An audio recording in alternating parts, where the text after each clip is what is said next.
Grade teachers. In this video, I'm going to walk you through our second PBL of the year. The title of the PBL is called School Citizens Creating Change. I will talk about aspects of the document that will help you teach this unit. Right here, you'll see the Wonders Integration Guide for Science and Social Studies. This can help you align our PBL with Wonders. Keep in mind that you do not have to teach all science and social studies standards that are listed before the PBL begins in order for this PBL to be successful. This product is designed to help you better integrate science and social studies into our Wonders curriculum for the entire year. Down below, you'll see the project summary. This gives a brief explanation of the project and our end product. Below that, you'll see the significant content area that lists our standards.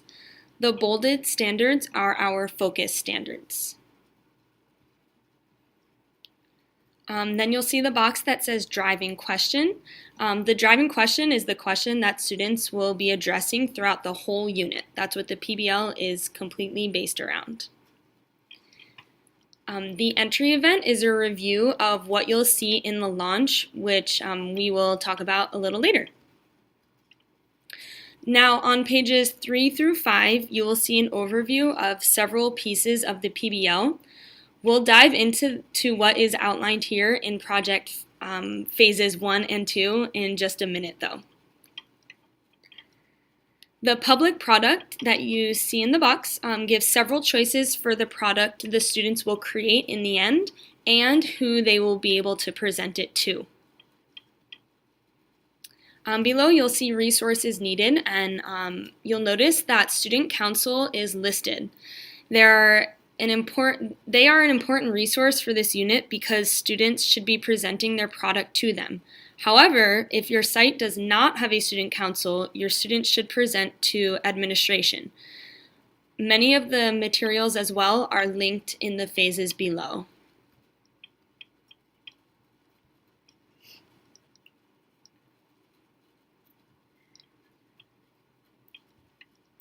The Student Learning Guide includes mini lessons that you will see in phases 1 and 2.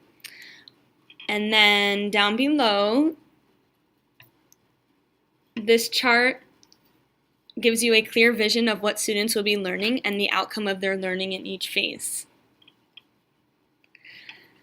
Now I'll go over the phases, which are essentially the lesson plan for our unit. This is part of the unit guide you will be using the most. Make sure to click on each hyperlink for resources as you go throughout the lesson.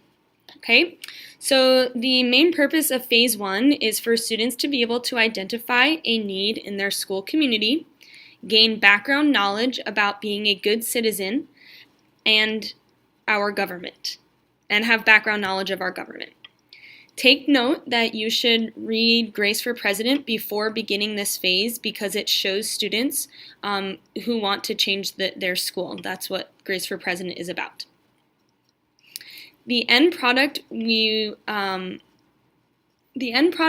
be that they design a survey about the problems of the school so that they can get feedback from students in other classes. Students will then graph the survey data and present to the student council. Okay, so moving on to phase 2, the main purpose of phase 2 is for students to choose the problem they really feel passionate about solving. They will then begin to research the problem and create an action plan that Student Council can help implement. In the end, students will present to Student Council, and Student Council will vote on which plan to implement.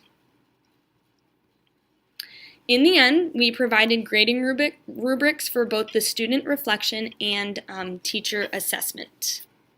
Okay, so have fun implementing this into your class and have a good year.